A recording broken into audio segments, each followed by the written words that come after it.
Hi guys, magandang gabi guys.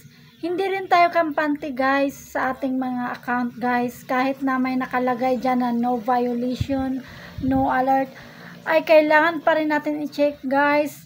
Hindi lang naman sa support inbox at saka sa Rails library makikita natin ang mga violations guys. Pwede rin natin tingnan dyan sa timeline natin guys. O diba, baka meron tayong na-post dyan na na-copyright, nahagip na sounds tapos na-copyright tayo. O diba guys, kaya hindi tayo kampante guys sa ating mga account. Ingat-ingat talaga tayo guys. Check natin palagi yun.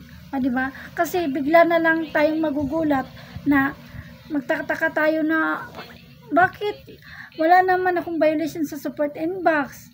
Tapos okay naman yung ko, dashboard ko. Pero guys, bigla na lang tayong magugulat na meron pala tayong mga ganyan guys. Kaya check natin mabuti guys. O, diba guys? Para sure talaga ang ating account na malinis talaga. Baka meron diyang nakatagong mga violation. O, diba guys?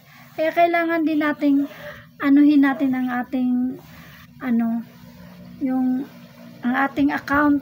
O, diba guys, ang ating cellphone, check natin maayos. O, diba? Yun lang guys. Sana may natutunan. Magandang gabi.